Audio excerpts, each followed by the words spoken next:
actually the IWCA, the International Women's Coffee Alliance, together with the Philippine Coffee Board and EcoC Foundation, we've been going around the country for about 3 years now, doing trainings for women coffee farmers.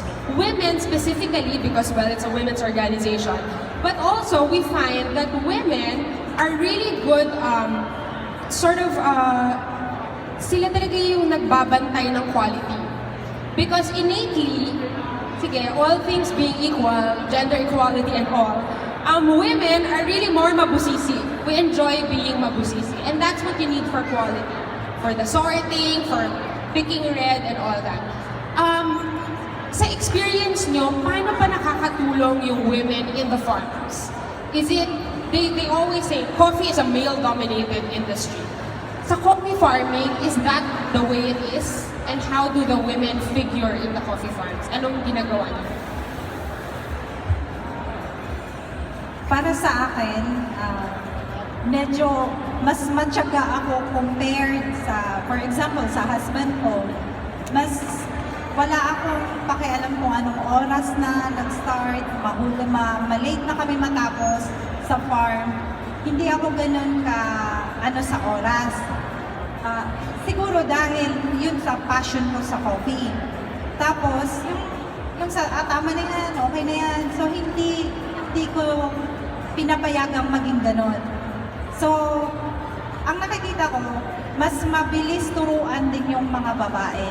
So, yung mga workers ko, from seedlings, preparations, sa seeds pa lang, para gawing i-germinate yan, puro babae yung inuutusan ko. Kasi mas madali silang turuan and makikita mo yung tiyaga compared, hindi naman So, mas alam ko, mas maganda yung result sa mga babae ko na workers. So in our farm, ako yung lead woman. But then I have a male manager, supervisor. Then we have women staff. They sort the GCBs. So mas OC sila doon. But with our supervisor na male, he's more on the technical. Like, I can make you parang sorter na nag-shake. So nag-collaborate kami.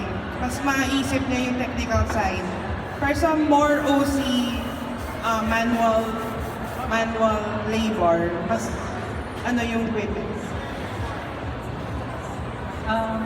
In our farm, we are 4 women and 2 men.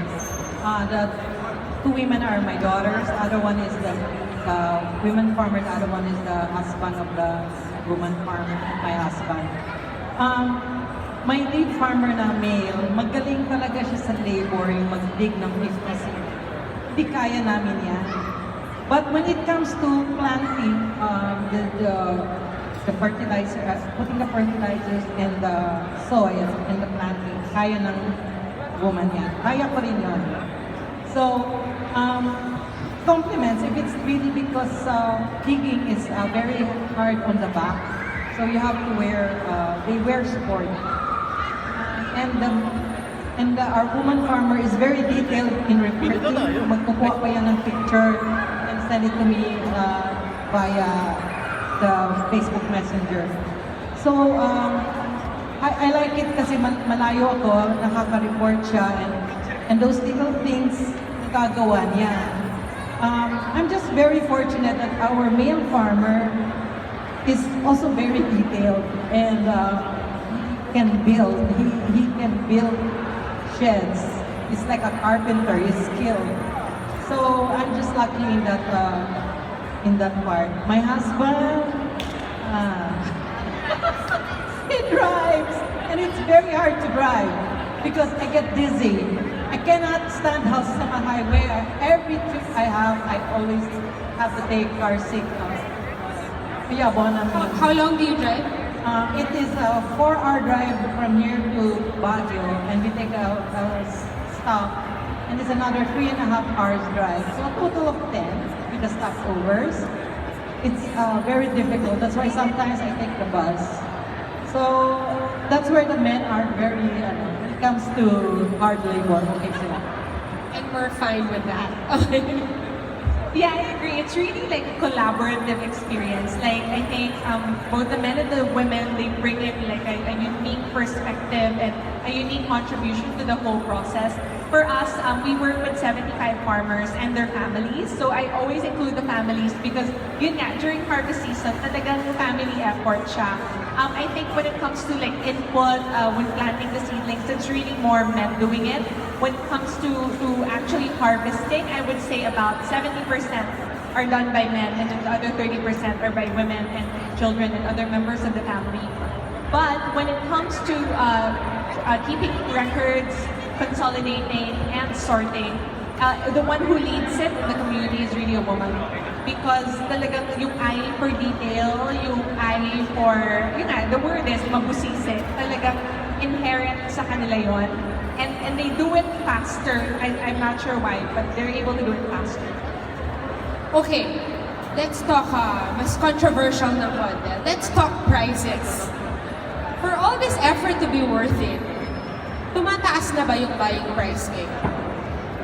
Because I find that people will say, local coffee naman yan, bakit mas mahal pa yan dun sa Colombia na nabili ko? Mga ganyan. Mas mahal dun sa Brazil. Are buyers finally appreciating the efforts of the farmers more? Tumataas na ba kahit konti yung price? If kulang pa, ano pang pwede natin gawin? Siguro from 2017 compared ngayon, mas malaki na ang pinagbago ng presyo. So, parang kung mas mataas yung presyo mo, parang mas maganda yung coffee mo. Ganun yung dating din. Kasi, kunyari sa amin sa Kapatagan, ganito yung price. Tapos, magtatanong ngayon sa Bukidnon, magkano na ba dyan? So, sasabihin ko, ganito ang presyo. Sabi nga, kasi Kapatagan yan eh. Ganyan talaga ang presyo. So, meron na rin kami in-establish na pagka Kapatagan, magandang presyohan. So, malaking bagay na rin.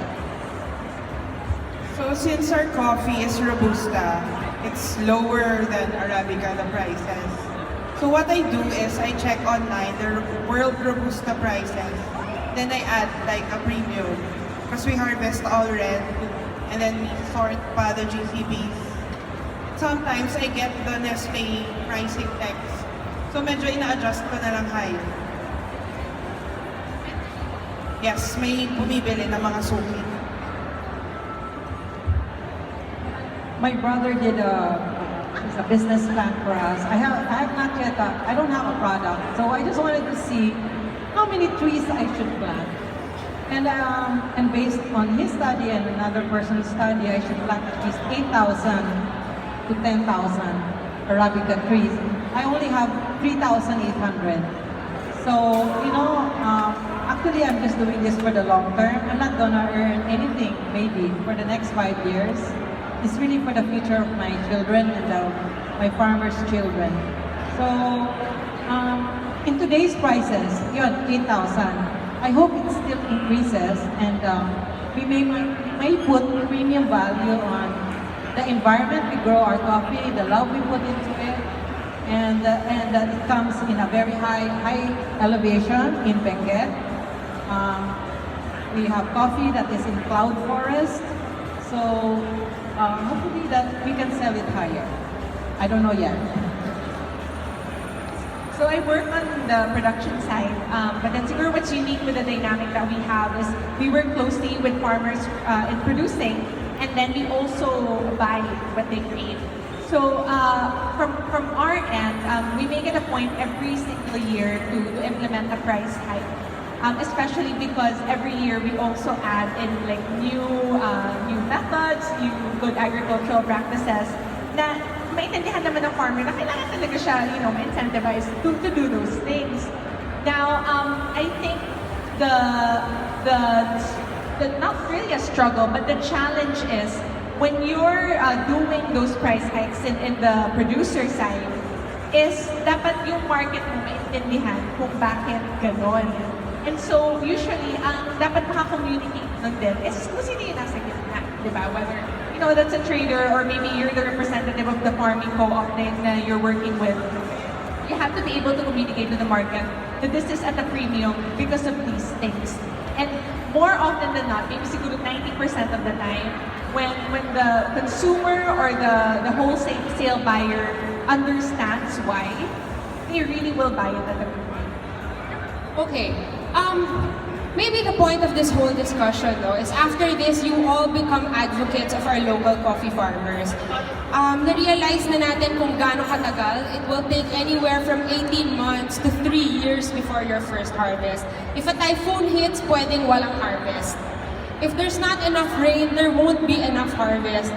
And then when you process it properly and put all the love into it, you will taste it in the coffee. And if you're able to explain that to your customers, that trickles down to the farmers as well. No?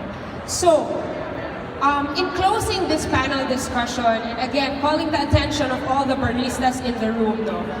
How can this wonderful community of coffee geeks and coffee brewers and people who prepare coffee, how can they help the local farming community?